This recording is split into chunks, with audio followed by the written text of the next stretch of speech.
thought. Welcome back to the Caffeinated Comic Club. My name is Gare, and this is a podcast where Marsh and I talk about comics that we sometimes really, really hate. But this week, we really like the book. Hi, Marsh. How are you? Doing okay. How are you? So good. So much better than last week. Have a lot of positive things to say, and none of them are "fuck you, Tom Taylor," because he did a great job with this. He definitely did. He truly did. I don't know. I've been talking to you kind of throughout the week about this book, and just like the people that don't like it or like Tom Taylor in general is just so weird to me. It's so easy to digest. Agreed. And like, I haven't read much Tom Taylor in my life. I've read a good bit of his Nightwing run, and I read his Titans run, the full entirety of the Titans run. And I really enjoyed both. And then we were talking about it, and I was like, well, I'm just going to investigate. I want to know what the people are saying. So I like Googled, why do people hate Tom Taylor? And I found a Reddit thread where people were talking about why they hate Tom Taylor. And it's mostly because John Kent is bi. It's mostly because there are lesbian characters in a lot of his books, and they find him to be too woke, which is so funny. Like as like people who are reading comic books to Yeah. not like things that are woke. You're literally reading books about injustice, like being taken care of. But go off, I guess. Go off. I would consider walking around that closet that you're in and thinking about it. Just thinking about it a little bit. That's my take on the Tom Taylor.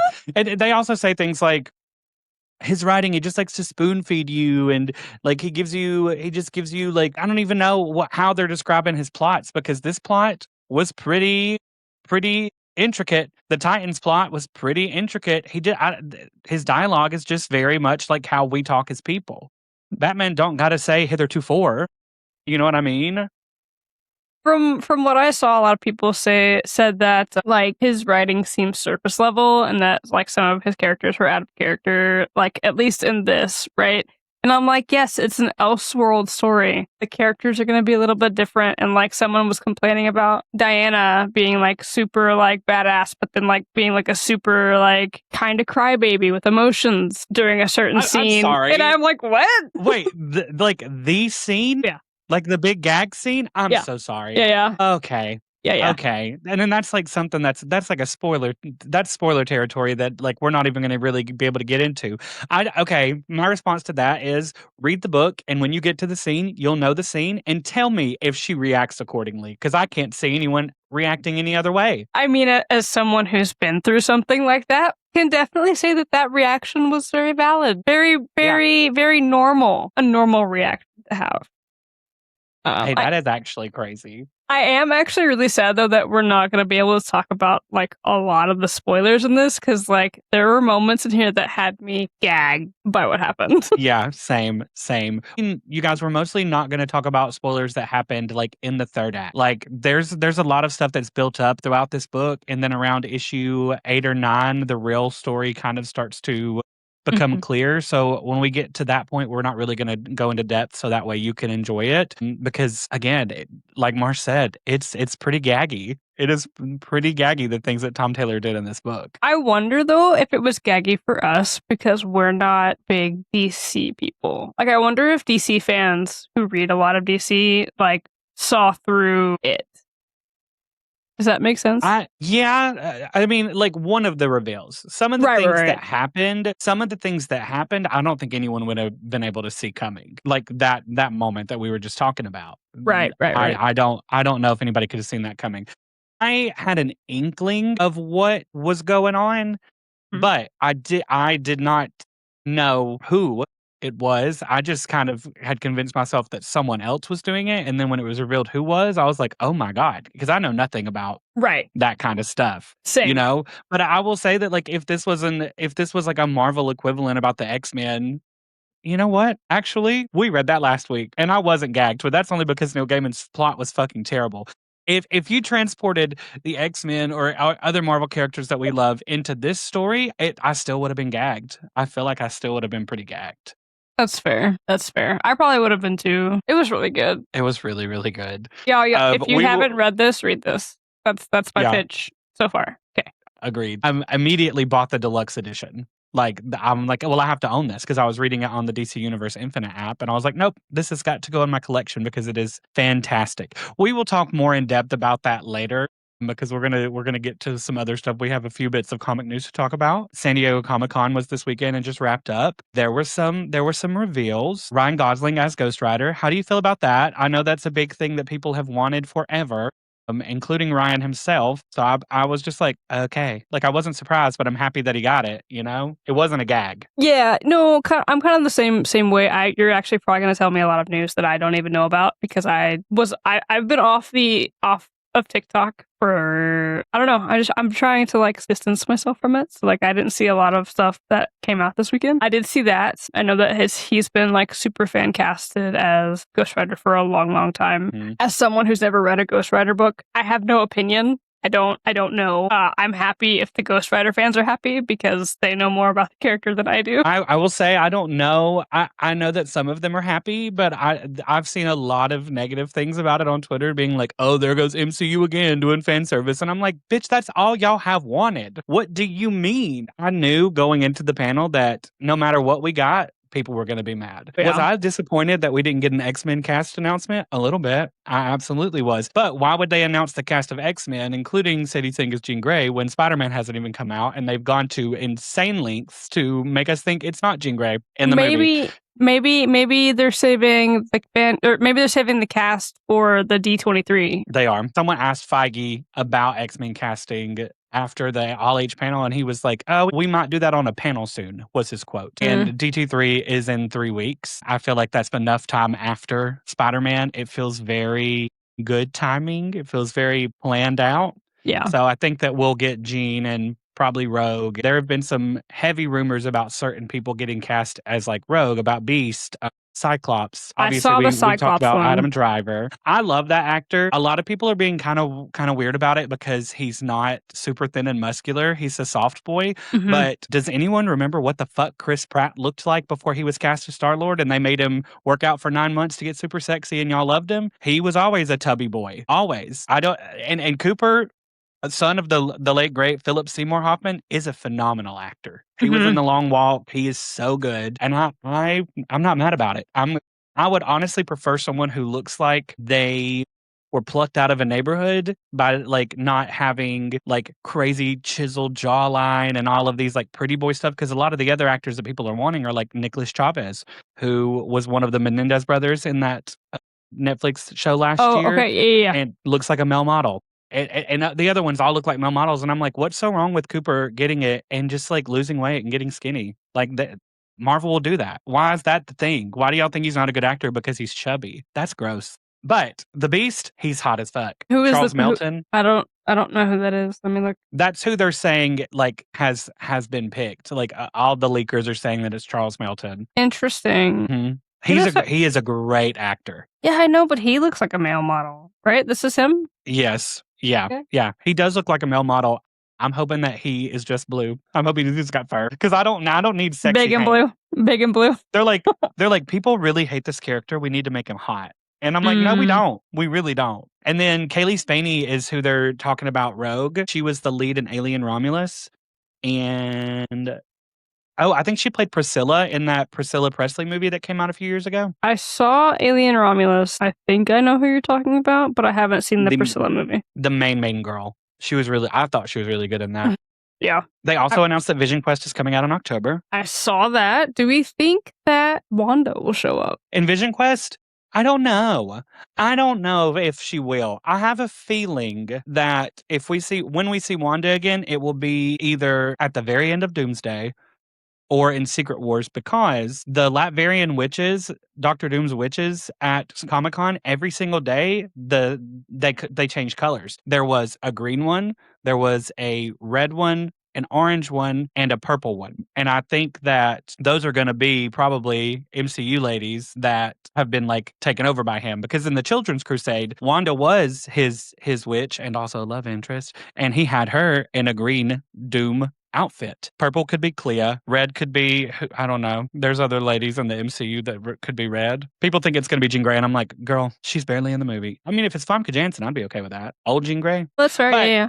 Vision Quest, I don't know. If we do, I feel like it'll be a memory that maybe Elizabeth like flew in and did a little cameo for. That's fair. I did see a concept art from it today, though, that they released, or someone released it, but they showed like Vision, like the two pictures were Vision and Ultron, and Vision was like half Vision, half human Vision, and then Ultron was half Ultron, half human Ultron. So I don't know what they're gonna do. Like, is Vision creating his own reality in this thing in his head? Is there a human Ultron? I don't know. All I know about Ultron is okay. I wasn't sure if there was like a comic Vision or not a comic Ultron human. Well, I've never read the Visions book. Have you read that? With the one by Tom King? His family? I couldn't tell you. I read like the first 5 issues. It was really, really good. It was just one of those things that I was reading on the app, and I just ended up never finishing. But it was really, really good. It's something that I do want to go back and read at some point, even though I know people don't like Tom King. I am also those people. But yeah, they could be adapting some version of that because the inclusion of Ultron, I think Friday's going to be in it. Like all of the AI actors throughout the MCU so far, like the voices or whatever, have been cast in this show. And so I'm like, is this going to be a Vision family? And in the comics, Ultron shows up every now and then and is like, I'm your dad. You need to respect me to Vision. And that's always really fucking funny to me. Him talking to Billy and Tommy being like, I'm your grandfather. And I hate you because you're human. Is the human Ultron going to be James Spader? I think so, yeah. Oh, okay. Yeah, I'm not mad about it. He's a granddaddy, so I'm fine with that. I knew that was going to get a reaction out of you. Valid. Fair enough. I like your shirt, by the way. Thank you. My sister got it for me from Box Lunch. I love a box lunch. I need to go to a box lunch. They had, what do they have? At Hot Topic, they had some X-Men shirts, and they had... I've also grown to be not a person that likes big graphic tees anymore. I've gotten like Chris now, where I like it on the like chest here and like on the back. But they had my glasses. They had the cover of the Rogue and Gambit one from X-Men, and I was like, I need that. And they had it only an extra large. And I was like, I guess I don't need that. That shit pissed me off so bad. So bad. They have a huge X-Men 97 collection this time. A lot of it is like pictures of the characters from the show. I don't really buy those because I like the way they look in the comics better than I do in the show. Yeah. But they've like made some really cute shirts, like similar to the one you're wearing, and then they also made their own version of the Quietly jacket, and it's like a little, it's like a thin bomber jacket. And I'm like, you're telling me I bought this big ass winter jacket that I can only wear in winter, and now I'm gonna have to buy another one from Hot Topic? I didn't buy it, but. Not yet. I still might. Not yet. When it goes on sale, if it's still there, I might. There you go. Other SDCC announcement, David Johnson playing Black Panther in Black Panther 3, the son of T'Challa. He is also another actor that was with Cooper in The Long Walk, and he was phenomenal in that movie. Like, the emotional beats he hit in that was like what made the movie work for me. So I'm very excited to see him, like a true, really good actor, get to lead the franchise forward. People are really mad about it though, because they're like, they cut Shuri's time short. And I'm like, yes, but she never wanted to be Black Panther. Like, that character never wanted to be Black Panther. She only became Black Panther because her brother died. Right. So I think it would be kind of sweet for her to have held the mantle and pass it on to his son and like share the wisdom. She's basically Ramonda now, like their mom, who is also dead. If you haven't seen Black Panther 2, so sorry, guys. I have not, but that's fine. Okay, she's not dead. She's not dead. What? I made it up. It's fine. It's fine. That's one of the few Marvel movies I haven't seen. That one and like the Quantum Verse or whatever, the Ant-Man one. That one. Hey, and you know what? Don't. Those are the two I haven't seen. Don't watch that one. People hate on Black Panther 2 a lot. I think because the Black Panther is a woman. I truly think that's all it is, because I liked the movie a lot. Namor is really cool in it. I like the portrayal of Namor in it. And Ramonda, Angela Bassett, was nominated for the Oscar, the first Marvel character in the entire franchise to be nominated for an Oscar for acting. And she deserved it. She was incredible in that movie. And she's still very much alive and not dead. So, heard. Final SDCC, bringing this up because you sent me a TikTok that was really funny. And then I've seen a lot more posts about it since that TikTok. Ryan Reynolds was there at the Hall H panel in a full denim Deadpool outfit.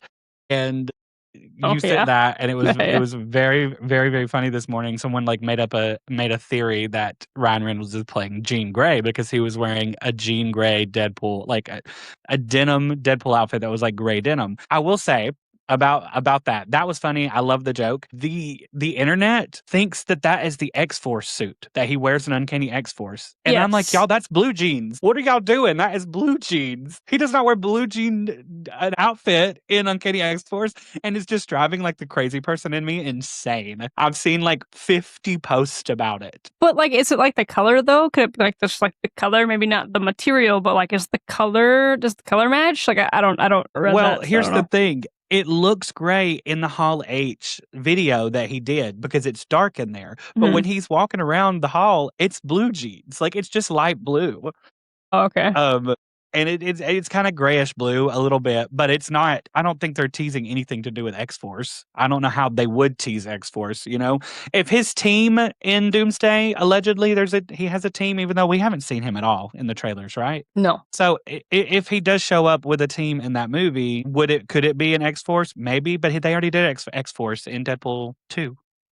So I don't They know. did. You're right. I don't know. I'm just like, y'all will grasp onto anything to make a theory. And I'm like, please stop confusing the mass audience and myself included. Because I was staring at that and I'm like, is this not blue? Am I crazy? It's gray blue. I will concede that it is gray blue. It's the blue gray dress. It's the blue gray dress. Yeah, Laurel Yanni. But yeah, you sent me that video. I laughed a lot about it. And then I got on Twitter and I immediately saw a lot and I was like, what's happening? Everyone's crazy, including myself. That's all the San Diego Comic-Con talk that I had. I did think that since we're recording this Monday, what's today? The 27th. Monday, July 27th. Spider-Man Brand New Day is coming out on Friday. I'm seeing it Wednesday. You're seeing it Thursday. Right. I figured we could do our last little predictions about what might happen in this movie and see how it ages next week.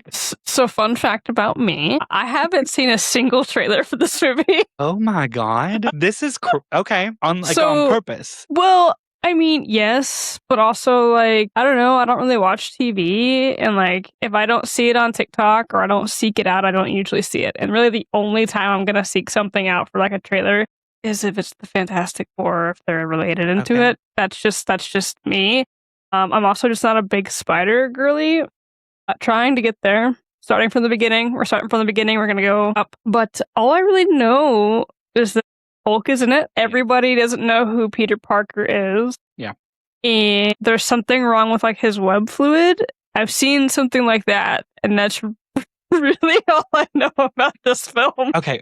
First, I want to say this. I adore you. To go into that movie blonde, I'm so jealous of you right now. The fact that you go into most movies blonde is baffling to me because I could never. I love a trailer. I've tried it a couple of times and I'm always like, I can't. I have to look at it. And so, yeah, I respect you a lot. Basically, what you said about what you know about the movie is what we all know about the movie, pretty much. Like from the trailers, yeah, he's sad. He's sad in New York. And I think MJ's dating someone else, maybe. That would be sad. Potentially. Especially if she doesn't know who he is. Like, he is all alone, right? Yeah. Because literally alone. No. Yeah, I forgot that Aunt May's dead. So I was like, does Aunt May not know who he is? And I was like, wait. I don't know. Peter is mutating. Okay. He's like doing the web out of his body now. Okay. And his spider sense is different apparently. And then the villain is a teenage girl with red hair who is mind controlling a lot of people. That sounds eerily familiar. Yeah. So, but yeah. And if it's not Jean, I'm gonna be so upset. But who else would it be? Who else could it be? They're like, it's Shathra, the Spider Queen. Everyone's coming up with everything that they can to make it not be Jean Grey because they don't want Sadie Sink to play Jean Grey because they don't think that she is old enough and hot enough, which is also weird. I've been seeing a lot of things about that. But she's young enough to play MJ, and they think they're finally getting the real MJ, which is just yeah. Men are gross. The boys on the Twitter and the Reddit, they're wild. She's not hot enough to be Jean Grey. Well, but why does she have to be old enough? They're teenagers. They're literally teenagers. Everyone is saying that she's too young, and that the X-Men are supposed to be in their 20s or early 30s, and I'm like, girl. Y'all know nothing. Nothing. In the comics right now, Jean is 34 years old. And when the comics started, she was 15. I'm older than Jean. What is this bullshit? 15. Yeah, we're both older than Jean. Emma's 35, 36. And Oh. people are like, if this 45-year-old niche actress isn't playing Emma Frost, I'm going to be so mad. I'm like, be mad, girl. You're going to be mad. Why would they put a 45-year-old Emma Frost against like 15-year-old Jean Grey? I don't get it. Ooh, you know who I wouldn't mind as Emma Frost, though? I say that now, I can't think of her name. Have you seen Mission Impossible? Have you seen Silo? No, but are you about to say Rebecca Ferguson? Yes. She's very cool. I would be She's down for very that. cool. I'd be down for that. She was at San Diego Comic-Con this weekend, and she was wearing a Supergirl Woman of Tomorrow shirt and then Supergirl sweatpants in an interview at like a thing that she did. And they were like, "Are you a big Supergirl fan?" And she was like, "No, I'm not. I just got this. It'd be kind of it'd be embarrassing if the movie was shit, huh? Was the movie shit?" I was like, "Oh, I love her. Never media train this woman." Yeah, I love her so much. Very funny. So yeah, Spider-Man Brand New Day. My theories, obviously Jean Grey. I think that's a given. If it's not Jean Grey, I'm quitting everything. I'm leaving the pod. I'm leaving TikTok. I'm not gonna be able to handle the embarrassment. The problem is I can't be like, text me something if it's Jean or text me something if it's not. Like either way, like I'm gonna want to know. Like I'm gonna be like, Gare, I need to know. You'd be like, I'm not gonna tell you. I'm like, listen, I think that like you probably shouldn't even text me at all until you've seen it. My showing is on Wednesday at 7 p.m. Central Time. You're seeing it the next night. Maybe we don't talk for a full day because you will know. If it's Jean, I'll be in a very happy mood. If it's not Jean, you'll know. I feel like everyone's gonna know. I'm gonna walk into Walmart and people are gonna be like, "Oh, Jean Grey's not in that movie." I don't even think I'm seeing it until like Thursday at like 10 o'clock or something ridiculous, like super late. Oh my God. Yeah. So what else? Yelena Beloved's in the movie. She's not in the trailer, but she's gonna be in the movie, and I don't understand why. Who is that? I don't know who that is. Black Widow's sister from Thunderbolt. I thought you meant an actress. Sorry. Okay. Yes, I know who Yelena. I know who Yelena is. Who is this actress? She's gonna be in Spider-Man. Mm-hmm. Yeah. Well, she's not gonna die. She's in Doomsday. Yeah. She could be like, "Hey, something weird's going on. We need you." And he's like, "I can't. I'm going through some stuff physically. You're gonna have to do this one without me." That's the scene.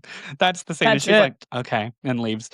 Okay, and whatever. Then the final trailer that just came out, it has a compilation of like not all, but there's a lot of moments of Peter's whole journey so far, like him meeting Tony. And it's like a very like sad music. And it's making me and a lot of other people think that is Peter going to die in this? Also, Tom Holland has been saying, all the actors have been saying that the movie is really heartbreaking. So be prepared for tears. And I'm like, do we think they're going to kill this man off? Like, he's freshly 30 something, 31 maybe? Is he done? Do we think he's done? But didn't you say that he still has contract? His contract. He has contract, but I don't know. Are they going to kill him again and then be like, surprise, at the end of Doomsday, he's back? I'm over that. I'm so over it. I restarted watching the MCU's or his story today, and I got to Infinity War, and that movie starts with Thanos killing Loki and going, no resurrections this time. And I'm like, bitch, that didn't last long. That did not last long in the grand scheme of things. He was back by Endgame and then got his own TV show. I mean, listen,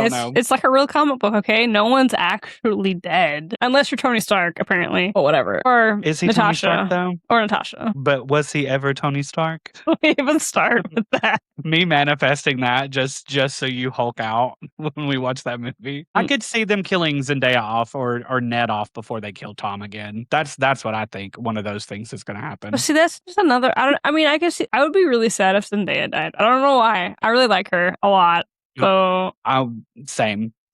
I think she's great in the role, and it's been really lovely to see them grow up together, and now they're married. And it's just very sweet. Don't kill her. Also, I didn't realize that the last Spider-Man movie hasn't come out in like 7 years or something. Yeah. And I was like, because like I was looking, someone had posted a video on TikTok, and I was looking at Zendaya, and I was like, dang. I was like, she looks really young. And then I was like, that movie came out 7 years ago. What the fuck? I know. Watching Homecoming today was weird because Tom is like so little, so skinny, and he talks like Mickey Mouse. And Zendaya also so little, so skinny. Like they filmed that movie, I think 11 years ago. Homecoming. Yep. It does not seem that long ago. It really doesn't though, and like I've been telling Chris this a lot, that I think that COVID just skewed time so much that I just don't even realize how much time has passed, and it doesn't feel like any time at all has passed. Obviously, like, yes, we're getting older, but, like, it could still be 2016, I don't know. Yeah, yeah. I don't know. I don't feel much older. My body tells me I am I mean, sometimes, like yeah, my midnight. back. Yeah. Jinx. Lord. What are you pulling this week? I Are you only have pulling anything this week? I only have one pull this week, is Doom Quest #3, Okay. which is Okay. actually really fun. I read the first one finally, and it's like Quantum Leap with Okay. Doom.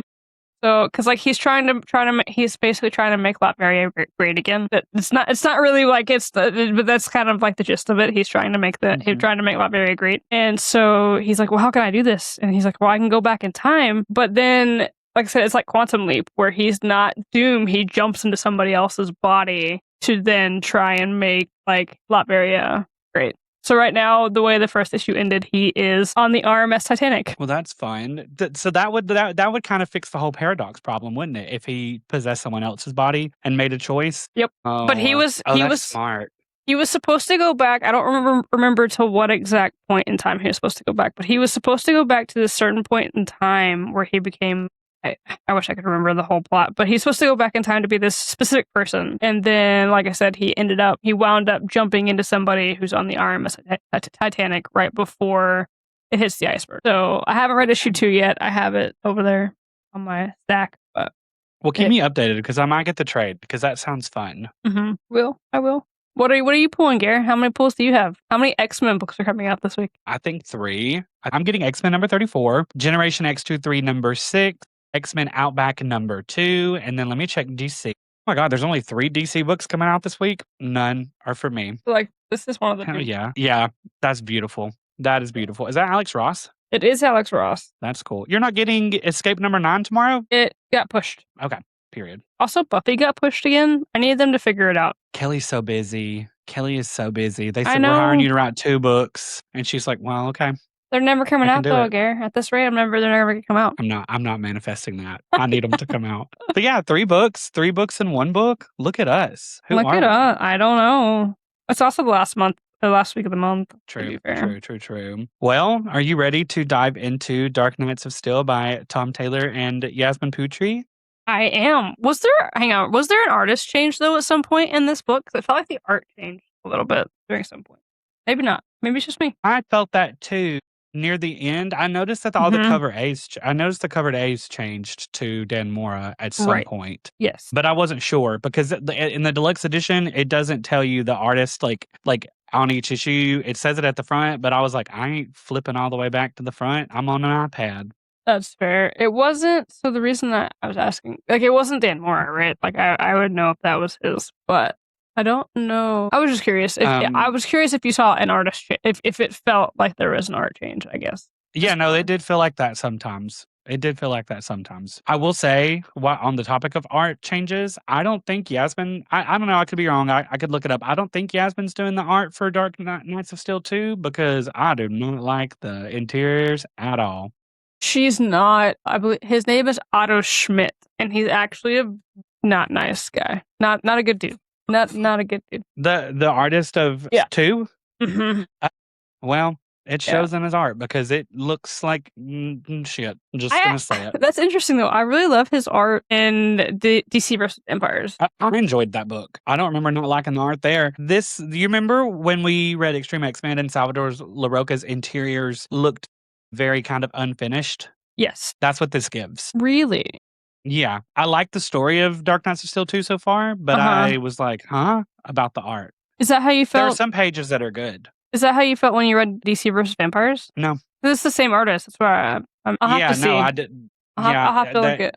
Or read it. I'll have to read it. You will have to read it. There was a reveal at the end of the first issue that I was like, and yeah, so read it. We'll talk about it because I was gagged. Tom is serving the gags already in issue 1. I'm not even. There was something that happens that made me upset, and then immediately I wasn't as upset anymore because of some other reveal that happened right after it. So that's actually really funny though.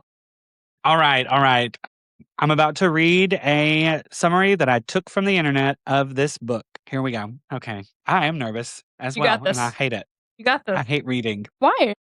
Out loud. I hate reading out loud. I love to read, you bitches. I hate reading out loud. You heard it here first. Gare doesn't actually read; he watches videos. All YouTube reviews or whatever they do. I've never watched a single one of those videos before. I would like to say that. I have started them, and then I'm like, I'm just gonna read it. I'm like, nope, I'm gonna read it. I try. I like analysis videos. I like those. I don't know if when I've they. ever watched those. I'll have to send you one the next time I see one. Please. Yeah, but I like those. Anyway, The Dark Knight goes like this. Dark Knights of Steel by Tom Taylor is an Elseworlds tale that reimagines the DC universe as a medieval fantasy kingdom. Instead of baby Kal-El arriving on Earth alone, Krypton's destruction sends Jor-El, Lara, and their unborn son to a medieval world where they establish the powerful House of El. Years later, Prince Kal, his sister Zala, and the knight Bruce Wayne find themselves caught in a web of political intrigue after a prophecy claims the House of El will bring about the end of the world. As neighboring kingdoms begin to distrust one another, assassinations, betrayals, and shocking revelations push the realm toward an all-out war. As the story unfolds, familiar DC heroes and villains are reimagined as kings, queens, knights, mages, and outlaws. Batman, Superman, Wonder Woman, Green Arrow, Constantine, Harley Quinn, and many others all play new but recognizable roles in this fantasy setting. What initially appears to be a conflict driven by prophecy and prejudice gradually reveals a much larger conspiracy, forcing former enemies to unite against the true threat manipulating events from the shadows. Blending political drama, high fantasy, and superhero mythology, Dark Knights of Steel is a character-driven adventure filled with unexpected twists, emotional moments, and alternate takes on some of DC's most iconic relationships. When I found that review or that summary, I was like, oh, they ate down. They're not lying like 1602 was. For everyone's reminder, we chose 1602 last week and Dark Knights of Steel this week because we wanted to compare and contrast the same general concept that Marvel and DC did about 10 to 15 years apart. And so yeah, let's dive into it. How did you feel, Marsh? We already know we liked it. We know that, but DC 8. Okay. Neil Gaiman did not. No, I really enjoyed it. Like I said previously at the beginning of the pod, there were lots of good reveals that didn't feel forced, that felt natural and organic, that were gaggy. Like, I was yelling at you in all caps because I knew that you had finished it already. He was, I can confirm. And it was just good, and it was easy to read, and I haven't sat down and just like read 6 issues back to back so fast in a long time. I read volume 1 and volume 2 separately for people who are listening. And so just being able to just sit down and read them and just like not wanting to stop reading them until like I was done was just a very nice feeling, and not feeling, it didn't feel overly wordy. It felt like a perfect amount of words. It felt like Gare said earlier, like Tom Taylor writes how we talk now. So it was just easily digestible, and it was really good for anyone who likes like Arthurian legend stuff or like even like medieval kinds of stuff. This book is for you, especially if you like DC stuff and you know most of the characters from the books that you've read before. You just get to see them in a different light. There's twists and turns that are really cool, and it was a fun read. I really, really liked it. I'm going to piggyback off of that where you said that like there's lots of characters that you know. There are a lot of characters in this book, and it's interesting because one of our things about why 1602 didn't work last week was because there were so many characters and Neil Gaiman did not know how to service each of them with good stories. We said that the plot was like paper thin for everyone. This book, I think, had more characters than 1602 did, and I never felt that way about basically anybody. Like, I never felt overwhelmed. Like, we know who all the Marvel characters were in the last book. We know who everybody was in this book. So it's the exact same thing. It was just handled differently. And Taylor really proves that you can have a big ensemble cast as long as you pay the right amount of service to the characters and give them actual good moments that fit in the story and make sense and add to the big story, not just a bunch of little stories. And it was just fascinating to me because it was like we both just blew through this book. Like Marsh texted me when she started, and then like it was not even an hour later, she was like, "I'm done with issue 6," and I'm like, exactly. That's what it was like for me. I could not put it down. It's so good. The pacing is fantastic. And like you're not getting blocks of like paragraphs in this, but you really don't need it in this. The art does the work.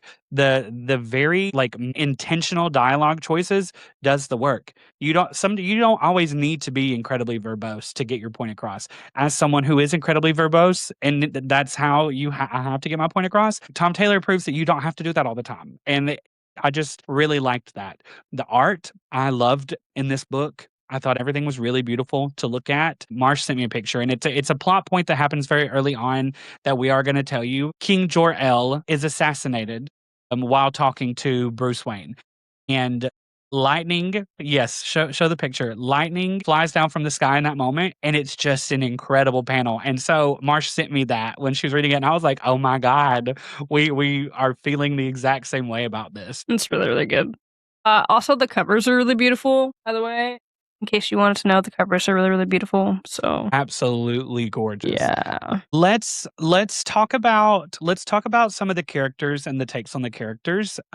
So in this world, when the elves land on Earth, they land in like on the outskirts of this version's of Metropolis, I think. And Martha and Thomas Wayne are the king and queen, and eventually they pass, and the elves take over the throne and start ruling the land. And it's interesting to see them like ruling in a benevolent kind of way, especially like with the James Gunn movie revealing that they were like kind of evil. And so I spent a good portion of this being like, are they evil as well? Hmm. And Bruce grows up to be their like head knight, even though his mom and dad were the original king and queen. But you find out very, very quickly that he could never have been a legitimate king because he is a bastard son, and they don't really talk about who it is until a couple of issues into it, and it's revealed in the moment where Jor-El gets killed that Jor-El and Martha Wayne had an affair and had baby Bruce, but he was just raised as like their friend. So he's half Kryptonian. So Batman's got powers in this. I thought that was a very fascinating take, especially because he was raised to hate powers. Yes, yes, yes, yes. I like that a lot. I like that take a lot. Especially, it's interesting though that for me, I think it's interesting, right? Because I would feel like you would be able to know that you had some sort of powers, Yeah, right? yeah. So like that seems kind of weird to me, that choice. But I did like the fact that Bruce had powers and wasn't just like, I mean, he can't be a billionaire playboy philanthropist in this, but I just like the fact that he had something else going for him and he didn't need gadgets or anything else really. He didn't really need his powers either, if we're being honest. But it was just a cool reveal to see that he was half Kryptonian. hmm I thought it was cool. Agreed. What else? There are a lot of like takes in this that are very similar to the characters that we already have, but there were some really interesting takes as well. Like Kal-El is basically Kal-El in every universe. He was, I feel like, the most at home in this. He was basically just Kal-El. Supergirl, however, was not Kara in this world. Supergirl is a character named Zala-El, who is the little sister of Superman that Jor-El and Lara had after they got to Earth. And she also is a lesbian and is dating Wonder Woman, who is basically just Wonder Woman in this. There weren't really big differences on this because she's still just an Amazonian princess. But I did find it fascinating that he was brave enough to take two of the most popular female characters in the DC universe and put them in a very, very loving relationship that I thought was portrayed beautifully in this story. No, yes, agreed. I love their relationship and how their relationship was portrayed in this, especially in I'm trying to figure out how to say this out. Spoilers. In the sad moments, the way that they both knew what they both needed in that moment. I thought Mhm. that was beautiful because that's one of the signs that you know that your partner the best is you know what they need from you in that moment, and they were both able to provide that comfort for each other, which was very, very beautiful. I'm glad you brought that up because that's also something you don't see very often in comic books, and I found it to be a really excellent choice to include Mhm. to enrich the characters a bit more for everyone. Again, I keep going back to that thought where they're like Tom just spoon feeds you everything. His writing's not good, and I'm like, not many writers think to include a scene like that, a beautiful little moment of grief and care Right. that shows how healthy their relationship is. And yeah, just lovely. Even at the beginning of the story, whenever news spreads that Jor-El has been murdered, Zala flies away from Themyscira to go back to her family. And when she does that, we see her end up killing someone, and we don't know if it's her or not. But the fact that Diana was like, this could never be. This could never be. Like cold hard facts. There's proof that she did it, and Diana's like, no, I know the love of my life. She would not do this, and I thought that was beautiful as well. Yeah. Other characters, Harley Quinn as the royal advisor to the elves was such a crazy choice that I loved intensely. And I'm not a Harley Quinn fan. I really liked her in this book. I also am not a Harley Quinn fan, but I also loved her in this book. I thought she did a perfect job. And I love that it seems like in every universe, it feels like Harley and I don't know her actual name, Pamela always find each other. It's always cool. They do, and I liked that it was like a relationship where they're not fully established in this world yet, but Ivy is like, I want you bad. I would do anything for you. And Harley's just like, I like to have fun with other people. I'm not there yet. Like, it was a very in the queer world, it's a very, very normal thing for that kind of relationship to exist. And so I was like, that's so cool. There were multiple times where I was reading this where I was like, is Tom Taylor queer? And I just don't know that. Do we know? I don't know. Because he writes queer characters so well. I don't know. So well. I liked them. Ollie and Dinah in this. Ollie is the Green Arrow. Dinah is the local banshee. They think she's a witch, like a banshee, because her voice breaks things. Yeah. They're not in it very much. I will say that's one of my only, my list that I do of the things I like, things I dislike. I felt that the only characters that I felt didn't have enough moments were them, because by the time we saw them again after their first appearance, I'd forgotten that they were in the book. I was like, oh, so much has happened and they've just been in jail. That's interesting. It's interesting that you forgot that Ollie existed in this universe just because he is the catalyst for the whole book. Yes, spoiler, Oliver Queen kills Jor-El with a green arrow. Oh, don't know much about Constantine, but after kind of reading him in this like kind of universe, or like reading him in general, I'm like, I'm gonna have to read some more Constantine in my life. I think I'm gonna have to read some more. A sarcastic British bastard, basically. I need more of that in my life. Yeah. I love him. He's a dick. He kisses both boys and girls, and he always has a cigarette hanging out of his mouth. He's really cool to me. Like in the 90s when he came out, I bet he was cool as fuck to everybody. I think I've read Hellblazer Volume 1, but it was like 10 years ago, around the time that his show came out. Mm-hmm. And I don't remember it well, but I do remember there's like intense body horror in it that had me like gagging. Like I can remember like maggots being drawn on the page. Like like that kind of thing, like bloated corpses kind of stuff. And I was like, maybe. Because it's Vertigo, right? So like that would make sense. Yeah, okay. Yeah. So that makes sense.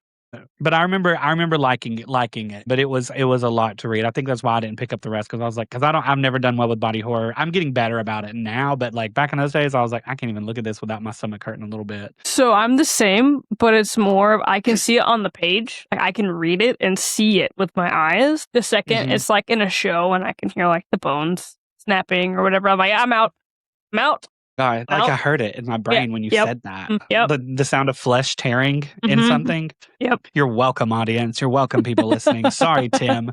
What else was I going to say about? Yeah, I just wish there was a little bit more about them. I love that they were a little flirty in every universe. I love their moments were together. They didn't know each other, and so it was nice to see them work together.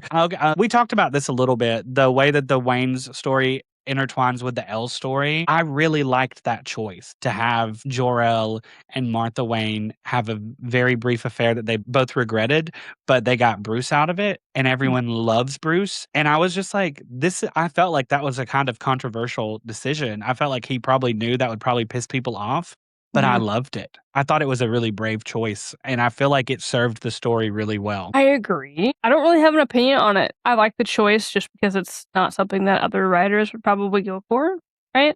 And you're probably and you're probably right. It probably was like something that people were like, this would never happen, and excuses, and it might be another reason people don't like Tom Taylor, right? I don't know.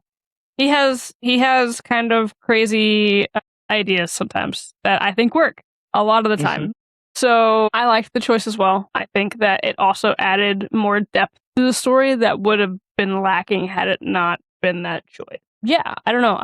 It's just interesting that like they were all still able to get along as well, right? Because obviously Thomas Wayne, it was even brought up like Thomas was very upset once he found out about the affair that they had. But once Bruce came, he was happy because that was something he wasn't ever going to be able to give to Martha or himself. The fact that they did get Bruce out of it, I think, really helped everyone involved.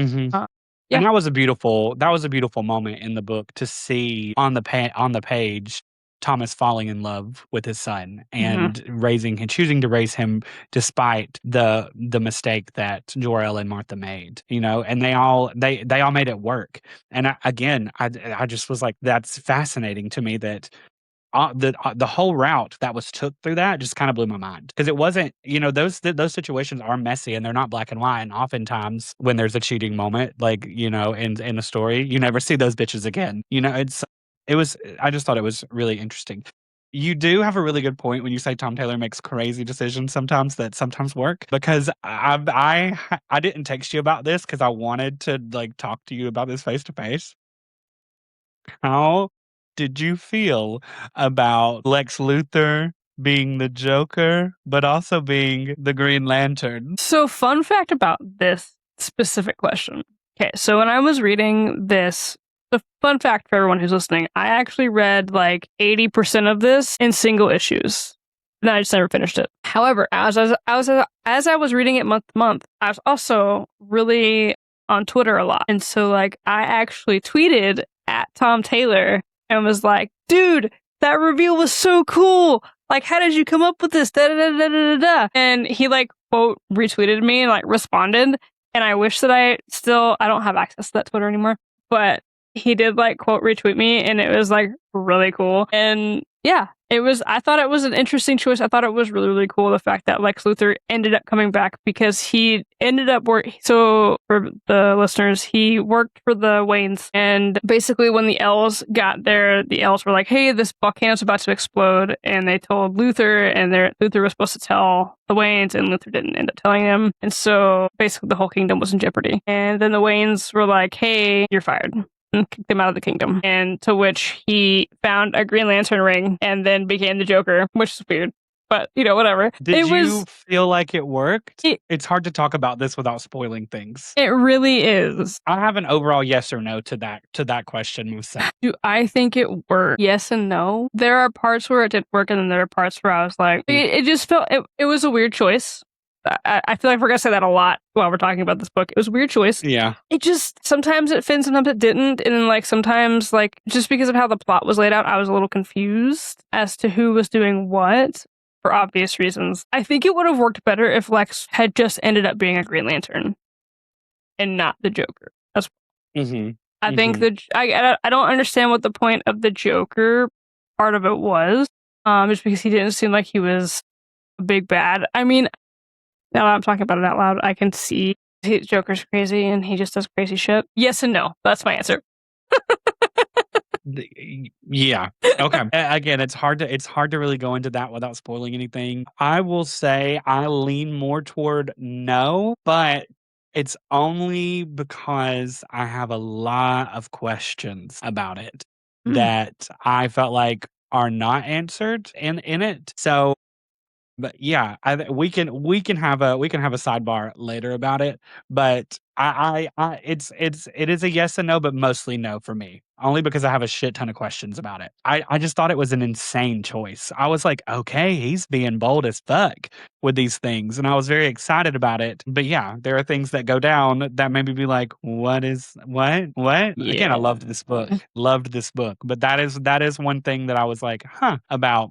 I didn't really dislike much of anything in this book, though, if I'm being honest with you. I had to be really critically minded to try to find anything that I didn't like. Like I said earlier, there could have been more development with Ollie and Dinah. There was one thing, and I'm just going to go ahead and say it now so we can go back to talking about good things. This is not a bad thing. I will say, I don't think any part of this book is bad, but I did not understand. In this book, Batman is like the head knight, and he has a bunch of like underlings, and they're called the Robins. And it's literally every single sidekick he has ever had, except for Damien, which Damien doesn't exist in this world because they're I think Bruce and Kal-El are like maybe 20, 21 in this book, and Barbara Gordon. We had Dick, Tim, we had all the boys. I'm just going to say that. All the boys except for Damon. And then we had Stephanie. At first, you only see Stephanie. And I was like, okay, Barbara and Cass are not in it. Like, if, I'm not going to be pissed about it. Well, then later we see Cass and I'm like, where the fuck is Barbara? How are you not going to include the Batgirl, like the OG Batgirl? So I was bummed about that. But I will say she is in Dark Knights of Steel too. So I'm not mad about it anymore. I was going to say it's because Jim Gordon doesn't exist in this universe, but apparently he does. So never mind. Oh my God, he does. And and so I was like, where the fuck is Jim Gordon? After I finished the book, I read All Winter, the Dark Knights of Steel spinoff All Winter about Deathstroke and Mr. Freeze and Killer Frost. Not for me. Jay Kristoff wrote it. I'm not gonna shit on Jay Kristoff. I don't like Jay Kristoff's books, his novels. So I was already set up to not like this book. But at the end of that volume, there's a little one shot that Tom Taylor wrote called Dark Knights of Steel, Heir to the Sea, and it tells you Arthur Curry's story. And back when Arthur was a baby, you see a young James Gordon working with Amanda Waller as like knights or whatever. And I was like, oh my God, there's Jim. He's very hot, by the way. The Arthur Curry storybook is really, really good. And then in Dark Knights of Steel 2, he and Barbara show up. So also, real quick, about it. Speaking about Amanda Waller, she's a cunt in every universe. In every universe. I don't know if there is a DC character I hate more than Amanda Waller. And also, you could tell Tom Taylor, I don't think he likes her. Or he has a lot of fun writing a character that has no redeeming attributes. Because in his Titans run, a cunt. A horrible, horrible cunt. That's the first time I've ever read her on the page was when I read that Titans run. And I've read her in a couple of things since then. And I'm like, she's just not a fun time. She's not a good time. She got so lucky that they cast Viola Davis as her, one of the greatest living actresses who played her so well. Truly. But really, truly. Yeah, terrible, terrible human being. She's like the commander of the L's army in this, you guys. And she's not a fun time. That's all I'm going to say about her. She was, no. I did like that Constantine and Lois and who else? Harley were all like the people that help plot and like get everything moving for each of the kingdoms. I thought that was really cool. Mm-hmm. There are 3 separate kingdoms, and those 3 are the advisors. Harley's the advisor for the Elves. Lois is the advisor for the Amazons, and then Constantine is the advisor for the other family, and I cannot remember their last name right now. The Storm. It's Black Knight. Black Lightning is the king, and then Jefferson. His Jefferson. Thank you. He's the advisor to Jefferson.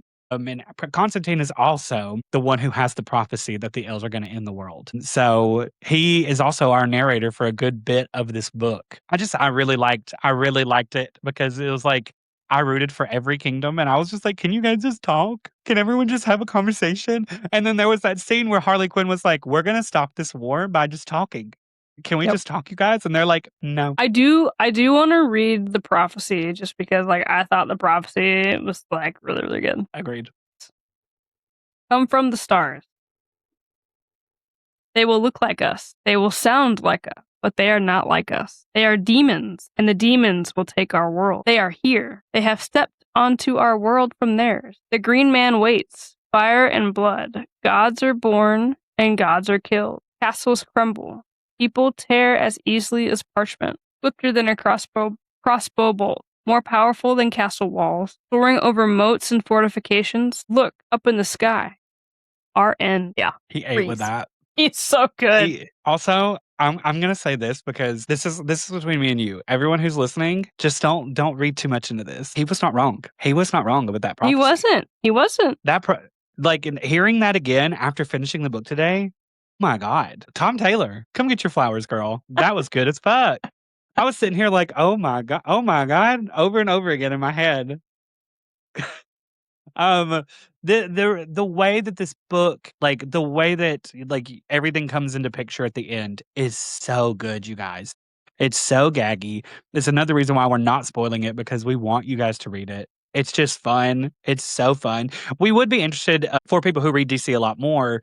Marsha's question at the beginning is like, do you see through what's happening as you read it? Keep that in mind as you read it. Like, are you picking up on things that maybe we wouldn't have noticed? Because I was gagged.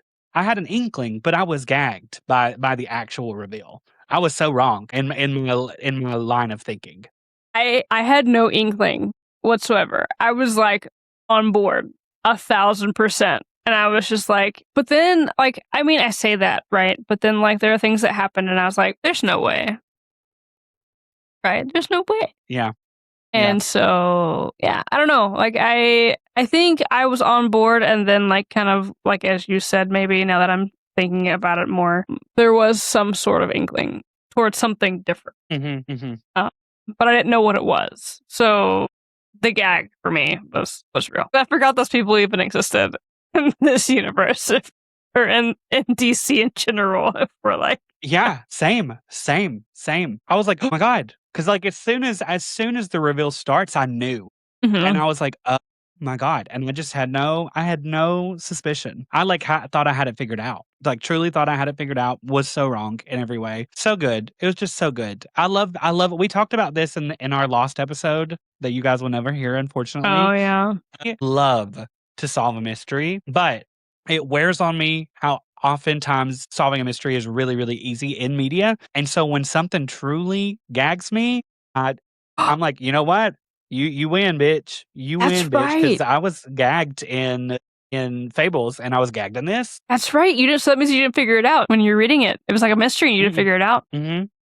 Listen, I love a mystery. I've always loved a mystery. I blame I Know What You Did Last Summer. That was the first movie that, like, I saw that after I saw Scream 1, obviously. I loved Scream 1 whenever, but like at 7 years old, I was like, I know who the killer is. And I Know What You Did Last Summer. I didn't know. I was 7. But again, I felt like that's an excellently crafted mystery. And then that got me on reading Lois Duncan books. Did you ever read Lois Duncan growing up? Stranger with My Face, Killing Mr. Griffin. Yes, that. Hold on, let me look. I Know What You Did Last Summer.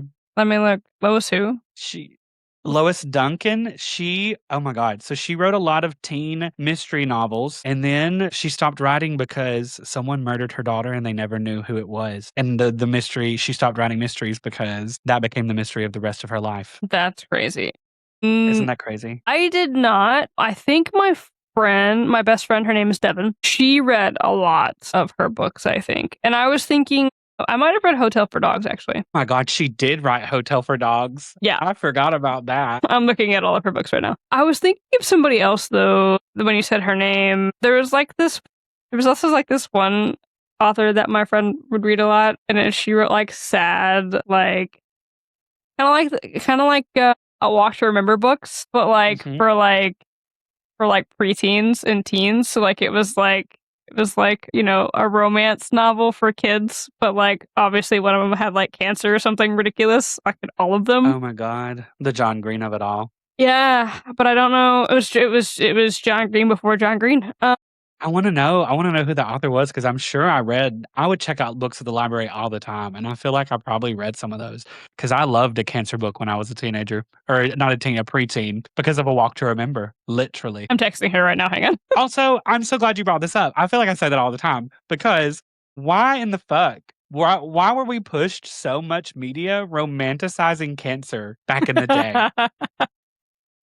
Was it the Jesus of it all? Because there was always like a Jesus theme to it, where it was like, if you trust in the Lord, you will get married before you die of this cancer, Jamie. That's the plot of A Walk to Remember. I don't listen. There's lots of choices that I don't understand that we were pushed upon when we were kids. The 90s were a lawless land. And the other 2000s too. But I miss it. I miss those days. Everything was so much easier. You know what's funny is that I also watch people on YouTube who react to like early 2000s, like late early 2000s media, and like one of them was called like Wife Swap or something, and like this woman was like she was like she's very materialistic, and this other family was not, and so like she was just like, they're losers, they don't even have electricity, and like all of these things and stuff like that. And I was like, damn, people would be saying that shit in the early 2000s. Now they wouldn't say shit like that at all. Crazy shit back in the day. Wife Swap was crazy. All the reality shows back then, America's Next Top Model, Tyra Banks would be like telling those girls that people died just to get their reaction. Like, that should like, anything like that back in the day. I Yeah. want you to send me that YouTube, though, because I would love to watch people react to Okay. what we grew up with. There were commercials on the TV back then that, like, would never get made today. Like, That's true. That's oh, true. that's so funny, man. But, yeah, no, the '90s, how did we get here? I don't even know how we got here. I don't even know. We're talking about lost media, but not really lost media. Oh, yeah, our Lost podcast episode where we were talking about the murder mystery. We were talking about the mystery of the solve. The mystery gagged me, you guys. Hang on, I'm trying to figure out who this author is now. Sorry, now I'm stuck on that. I feel like her name was like McDermott. I don't know. I'll wait till my friend gets back to me if she ever does. Okay. We're one of those friendships that don't have a talk at all, and then like we pick it up like it's no problem. So I Mhm. might hear from her today or next week or Yeah, no, I have friends like that. I love those friendships so much because the feeling that no time has passed, that's such a hard thing to emulate in every friendship you have. that's Like, there are true. some friends that, like, cannot handle you not texting them back, you know? And I'm just like, I have 576 unread text messages on my phone right now. I I feel respond honored to that very you few respond people. to mine. Honestly, you should. Just because, I mean, I will, like, go through every now and then and be like, "Oh my god, this person texted me 4 weeks ago." It's And okay. then it's too late. Too I late to just respond. message you on TikTok. Either way, I'm getting your response. Like, We have, like, 4 different text message chains in different places. There was one day where we were literally having one conversation in iMessage, one conversation on TikTok, and another on Instagram, like, correct, at the same time. That correct. shit's so funny. And they were all different conversations, They listeners. and they were. And they were. I think that we hit all of my notes, really, because, like, a lot of the stuff that we would be talking about happens at the end, and And we're just I not don't gonna want, do that. yeah, I don't want to spoil anything because y'all should read this because it was actually really, really good. I know that somebody talked about this recently on TikTok. Actually, right before we read it, I saw somebody talk about this book and really like hype it up and talk like it and say that it was really, really good. And I was like, oh, hey, we're reading that this week. So sorry if I don't remember who you are if you see this video. But yeah, you should do what they said and read this book because it's really, really good. It's for all the reasons that we've already said. If you've made it this far, you will know why. Mhm. But you need to read it for all the Yeah, gags because you will be gagged. you do. And I felt like the characterizations were really strong. The relationships are really strong. Oh, Like, there was go ahead. we didn't bring up the Titans or Huh. Raish. I don't know how to say his name. Agul. Ra's al Ghul. Raish Agul. The way I forgot about the Ra's al Ghul of it all. There's a moment in this book where Constantine is trying to get Ra's al Ghul to bring someone back to life, and he's like, "I can't bring this person back to life, but I can bring this other person back to life. But what I want from you is to know where the Titans are." Because he needs them for some reason, and so Constantine does hand over that information, and we see the Titans, this version of them, at a location, and I really liked them in this. I I loved did Raven too. in this. Beast Boy. We see Beast Boy become a giant green dragon, you guys, and it is cool as fuck. I It love was really them. cool. I love the Titans so much. I wish that I knew more about the Titans, which is why I am at some point going to read George Perez's run on the Titans. But I really love Beast Boy just from the show, like not like the weird kid show now, but the show. If you know what the show means, you've seen it. Not you. I'm Mhm. talking to the people. No, I really like them too. I wish that Victor and love interest of Nightwing, what is her Corey, got a little bit Yeah, Corey. more. Got a little bit more. I think Corey had 2 lines, maybe? Yeah, I think Raven and Beast Boy had the most lines, but it's fine. Yeah. I will say, as someone who has read Tom Taylor's run, it's very clear to me that his favorites are Beast Boy and Raven.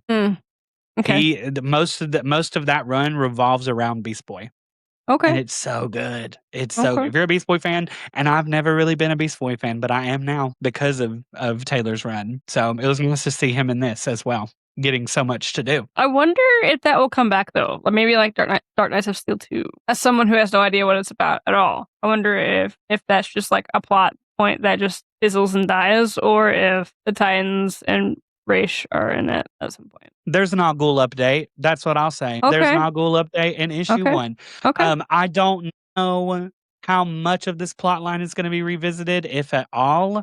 I don't know how long this run is going to be. I'm hoping it's a 12-issue run like this one was. I think it is. I think it's gonna be a maxi. Okay, good. Good. Because Yeah, I'm not gonna dive too much into what happens because I want you to read That's it. fine. Yeah, no, you're fine. I was just, it was more of me like just like speaking out loud about it. So I also think you should read Heir to the Throne as well, Is Heir to that? the Sea or whatever.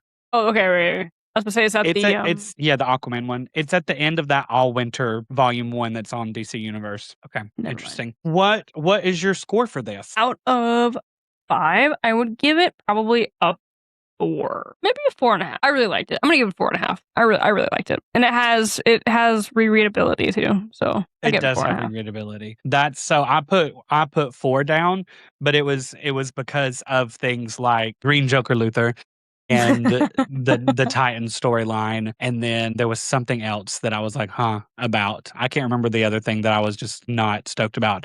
But when I get the physical format, my deluxe edition's coming in tomorrow, I'm gonna reread it again immediately, and I bet that it's probably gonna go up. But then again, who knows? Who knows? I might find more things I don't like about it, but I doubt it because I had a blast. I had a blast. Again, It I it was read fun. critically for this pod, so I tend to if something irks me, I tend to pull that string to see why it irks me, and not really much did in this book. So right now it's sitting at a 4. I almost put 4.5, but I put 4 because I just have too many questions about things. I think the only reason to have it at a 4.5 is just because of the rereadability of it. Otherwise, yes, there are some questions that are still left unopened, but I like the fact that it feels like it's something that you can reread at any time and not feel like a slog. Like there are some things that we could reread and it like be a Mhm. slog. So this just feels like a quick, easy read if you want something fun and adventurous and kind of elseworldy that and you like knights and stuff. Perfect for you, and you can reread it. So Yeah, this is I would very much say this is like popcorn with intellectual and emotional value because there's a lot of popcorn books that you read that you just read and it's fun and it's over. This had intellectual beats, it had emotional beats, and yet still was paced so fast and so good. It's just a blast. It's just a blast, you guys. really, That those are my final thoughts on the book. Do you have any more before we move on? nope. Pop culture. What you got? You got anything? Good. Well, we watched Obsession. Chris and I watched Obsession. We did. Did because you had suggested you were talking about it to Chris when we were playing Fortnite, and he had said something about it. And I was like, let me see what it's streaming on or whatever, and it was streaming on Peacock. And so I logged in, and I was like, "Are you sure you want to watch it or whatever?" And Chris was like, "It can't be that scary." I was like, I mean, I guess you're right. And so, like, we watched it. Y'all, it was fucking scary. Fucking scary. Not in the way that you think it was scary. It was just scary. We were watching sometimes. We were like, this because it was scary. I didn't know what the bitch was going to do. Crazy bitch. The scene where she's like, "No, no, no, no, no, no," no," and she gets louder and louder. I thought we were having a nice dinner. Like, I was like shrinking in my chair. It felt like I was there because of how she did that. So yes, well that was one of the moments, but the one that got me the most was the one where she was like in the corner with like the plants and was like yeah, no, thank you. And then Chris and I were joking with each other and we were like, we're gonna do that at night. And I'm like, if you do that, I will murder you. And you're just like, that's terrifying. No. There's so many moments in that movie that I was like, the way they crafted the horror was just so smart. There's a scene where the main character Bear is on the phone. Like he like gets up in the middle of the day to answer his phone, and he's like on the phone around this corner talking to his friend, and it's a wide shot, and you see Nikki, the girl that he has like wished would be in love with him. Like you see her walk into frame and just like look in his direction, and then she just slowly walks back to the seat. And I'm like, did we need that? Did we need it? Because I'm like, I missed what he said. I missed a whole sentence of what he said because I was like, what's she gonna do? Because she was scary as hell. So what's funny about this movie to me is that so since we watched it at home, we can talk through it, right? And so like Chris and I were like, why isn't he just wishing for her to stop loving him? And then it clicked, and I was like, he can only wish once. And I was like that was that to me. I was like, oh, I understand. And then the ending was crazy because like in this moment, you have just heard Marsh start to talk about the ending, and I edited it to right now. And know that we kikied in and had a good time talking about the end of the movie. We're not going to tell you how it ends, but know that it is a fantastic ending. I wish I could have seen your face when you heard that sound effect. I wish I could have, because I was by myself and I was like, I really wish I wasn't alone. Like that was such a fun movie. It was like It was like a horrifying Super Bowl. Imagine you're watching the Super Bowl and you Ooh, know how yeah. intense you get about the Super Bowl? Like your Mm. blood pressure goes up and down, your heart rate. I feel like this is like a nightmare realm of a Super Bowl. Like the same feelings, but it's just horrifying things to watch. Like I Yeah. feel like it's something that I should have watched in theaters with a room full of people, or at least with one other Yes. person, but I watched it alone at work. Should My work. dogs were there. That's Yeah, crazy. I did. I did watch it at work. That's crazy. I was like, I'm gonna start it on my lunch break, and then I couldn't stop. So I have 2 screens at work. So work was on one screen, but I watched the movie the whole time. I gotcha. And then I have another pitch.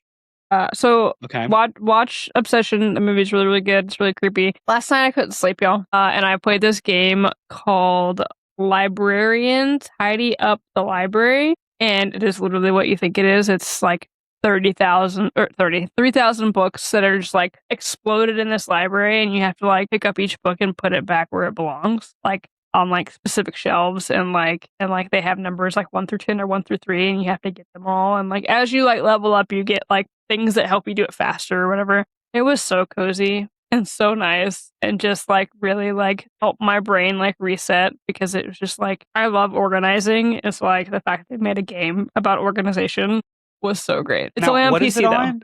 It's only on Okay. PC. Yeah. Sorry. Wow.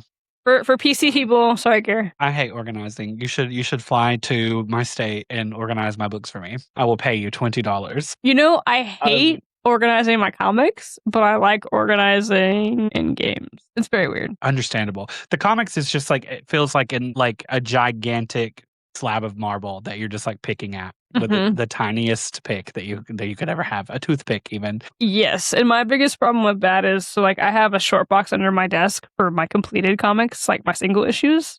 So like once I've read them, I'll bag and board them and then put them in the short box under my desk. And then after the short box is full, then I'll go and move them into my filing cabinets. I'm like, this is stupid. Why don't I just put them in my filing cabinets? Because it's like multiple trips. It's a lot of different things. Shoving something into a box, knowing that you're going to have to deal with it eventually, is much more seducing than taking 20 seconds to actually just file it where it goes. That's true.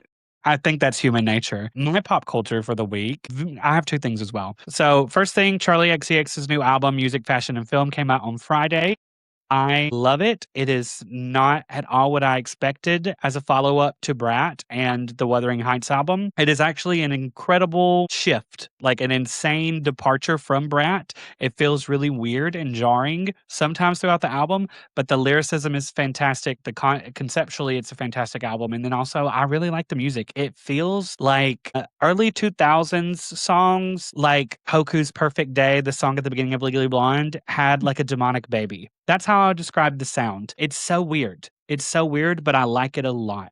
And I think it's a great follow-up. It's so weird. It's very different, but it's really good. Second pitch is I said earlier in the pod, I'm rewatching all of Tom Holland's appearances before Wednesday night. He's only done 6 movies in the Marvel Universe, which is wild. In my brain, he's been in so many more. But his first one was Captain America Civil War, so I started that this morning at work while I was doing my Monday paperwork, and I forgot how wonderful of a movie that is. And it holds up. Like a lot of it holds up. Tom Holland is a baby in it, like a baby. He was adorable. His acting has gotten way better as the franchise has gone on. There were some lines that he delivered that I was like, they really pulled him from across the sea and said, here's the script. He's really good in it, but he's gotten so much more. The one thing about it that I say that doesn't hold up for me is the inclusion of Ant-Man. They needed someone who could get big. They also needed a little comedy, but the comedy doesn't always work for me with Paul Rudd as Ant-Man. In his films, I really like it, but when you take that and put it in something that is much more serious like Civil War, the jokes kind of fall flat for me. And I was baffled by that because I remember liking him the most that I had liked him in that movie. And so going back and watching it, I'm like, why is he here? I don't know. That might be a hot take. That might be like a dumb take, but I was baffled that I wasn't enjoying Paul Rudd. But the reason why I'm pitching this again is like, if you don't rewatch any of the Tom Holland appearances before you see Spider-Man, this one is great because I think that it might be the best showcase of Tony Stark, Robert Downey Jr., and Chris Evans, Steve Rogers' relationship together. The way they interact in this is so dynamic. The writing is also fantastic in how like their rivalry and how they're always kind of at odds a little bit, even though it's like in a funny way at first. It just works so well. And the Tony's parents of it all, the Bucky of it all, I don't know. It just is a really layered film that introduces a lot of things. Tom Holland, it introduces Chadwick as Black Panther. Made me cry as soon as I saw him. Forgot that he debuted in that movie. Just, I don't know. It was very fun to revisit. So I'm just like, throw it on. Throw it on. Give it a little try. It's fun. Elizabeth Olsen, really young, like in this, and her and Vision, that whole thing starts. I don't know. It was just fun and weird to go back because I haven't watched any of these films. Any movie pre-Endgame, I have not watched since before Infinity War. So that was 2018. 2019. Yeah. I don't know. It was pre-COVID, so a lot of the movie for me was like watching it for the first time, and I was just like, "Oh, fun." I know a lot of people rewatch those all the time, but I hadn't, and it was nice. There was a lot of charm to it. A lot of charm. It was nice to see a story that was kind of grounded, still big, because like in my brain, when I think of old MCU, I think of big Avengers movies, and this one was on a smaller scale, and it just has some of the best acting in the franchise in it between Tony and Steve. It was fun. So that's my pitch. Just rewatch that. I don't think I've seen it since I saw it in theaters in 2016. There's a lot of them. Wow. There's a lot. So like the only Marvel movies I've seen more than once are from Phase 1. I love Iron Man. That one was probably one of my favorites. I love Iron Man 3. The haters can get fucked. Love Iron Man 3. That movie's good. I like it a lot. But after that one, I didn't rewatch a lot of them after Iron Man 3. And then the only other movie I've seen multiple times is Fantastic Four. That's it. So I've only seen the rest of them once. I've seen the most I've watched the old ones was Winter Soldier multiple times, the first Guardians multiple times. I was really enthralled with how weird it was, and I haven't watched it since then. But I feel like I wouldn't enjoy it as much now as I did then, just because so many things have that vibe now that I wonder if it is not as charming to me as it used to be, because it was so singular and so unique, and they've just redone it over and over again with the different movies throughout, and in other universes now too. But those two, and then I saw Captain Marvel 6 times in the theater. No, I did see Captain Marvel a couple times too in theaters. Yes, I think I saw like 3 or 4 times. It came out on my birthday when it came out, so I made a bunch of people go watch it with me, and then I immediately saw it the next day with another group of people, and then that Sunday with my whole family. So, and then I watched it 2 more times or 3 more times after that. And I love that character, and I love Brie Larson. I was a huge Brie Larson fan because of her performance in Room, and then another film that I loved called 2 films I loved called Short Term 12 and Spectacular Now. So her getting that job was a big deal to me. I was very big into indie film when I was in college, and she was an indie darling for a while. So it was nice to see her get a gigantic thing right after winning the Oscar, you know? So, and then she had to go and say things like, "We should have more women reviewers." That's what she said. That's why everyone hates her. I think get over that. Yeah, listen. Captain Marvel's a really good movie, you guys. And if you don't think it is, give it a try again now that you're not as mad at Brie Larson. It really is. It's really a good film, okay? It really is. I also just love that Phil Coulson was in it. Also, hold on, real fast. Let me pitch something else. I'm going to pitch Agents of S.H.I.E.L.D., specifically Season 4, with the announcement of Ryan Gosling as Ghost Rider. One of my favorite Ghost Riders is, I was so ready for this, and I had his name in my brain when we talked about it earlier, Robbie Reyes. Yeah. Robbie Reyes is my favorite Ghost Rider, and I thought that his inclusion in Agents of S.H.I.E.L.D. was so good. And Season 4 of Agents of S.H.I.E.L.D. is also so good. If you haven't watched it, you don't even have to watch any of the rest of the season. You can just go into Season 4, and the gags you will have from that season, so good. Anyway. I have seen the first episode. That's it. Of Agents of S.H.I.E.L.D.? Yep. Just the first one? Just the first episode. I was going to watch it, and then I was like, I can't do 22 episodes weekly. You didn't see Melinda May? I'm just going to binge it. And then I never binged it. Here, you're missing out on Melinda May. Wait, Melinda May's the scientist in the lab with the guy? No. Melinda May is Mulan. What is her actual? Ming-Na Wen. Yeah, I think she was in the first episode, was she not? Yeah, she was, but you didn't see her like evolution. Journey. Yeah, Got you. Her and Phil's evolution. Sorry, big shipper here. Tumblr times, y'all. Yeah. Always here for the older relationships. Always here for the older relationships, not here for the younger relationships. Yeah, no, Fitzsimmons was not for me. Her name was Simmons, by the way. Jenna Simmons. And he was Fitz. Didn't they get married in real life, maybe? They got married in the show. I don't know about real life. Oh, okay. I don't know. Again, I watched the first episode. You should watch it, Gare. I It's did. really good. I also watched that Eternals miniseries because, you know, Oh, like that that's was really bad. when Marvel was pushing it because they didn't have the rights to the X-Men and Fox wouldn't sell them. So they were like, we're going to replace the X-Men with the Eternals. So I was like, I'm going to watch and see what they're trying to do. And it was so miserably bad. So bad. So bad. I went to the movie theaters to watch it because they showed it in movie theaters. Yeah. Yeah. The Inhumans, it was not good. Not good. I'll never get over the CGI hair of Medusa. If you're listening and you've never looked that up, look up live action Medusa Inhumans on YouTube and you're going to be gagged to the floor. Yeah, I will say though, I did like that they added Black Bolt from that miniseries to Multiverse of Madness. I was like, I know that was guy. nice. That was a nice inclusion. Yeah. Also, the actor was like, I feel like I really got to do justice to him in that movie, and I was like, girl, you just want them to bring you back again. Also, I did see an edit of Wanda yesterday, and then she was talking about it was from that movie, and she was talking to Reed, and she was like, "Do your children still have their mother?" And he was like, "Yes." And then she was like, "Good, they'll have someone to raise them." And I was like, I totally forgot about that. That's crazy. Anyway, I'm sorry. She turned his ass into ramen noodles. She did. You know those old Play-Doh things that we used to play with, and you'd push it through, and it would like come out. That's what she did to him. Also, I know that he was a big fan cast, and I remember when it was revealed that he was going to be in that movie, I was like, I can see it. And then Pedro got cast, and I was like, this works so much better for me. And I can't really put a finger on why. But I brought this up to you. That looks like him. And it's very weird it does. because that's him. These are the exact photos I sent to you. And I was like, why? Why? Anyway. One last thing before we go. I'm about to send you a link. We've been jumping around all over the place. We have been. It's fine. I love it. They love it. When I say they, it's me editing it. I love it. That's fine. I laugh. I'm sending you a link. Okay. I thought this would be a fun thing to do together. Okay. This is a quiz from ancientwarrior.co.uk called What DC Character Are You? I think it's like an 8-question quiz, and I Did you take it already? thought it would be fun. No, I haven't taken it. I thought it'd be fun to do together. Right now? Right this moment? Yeah. Oh, okay. All right. Yeah. On the pod. Okay. To see. Question number 1 is, what is your favorite activity? Saving the day, investigating mysteries, training in combat, running, and helping others. Those are the 4 options. Okay, sure.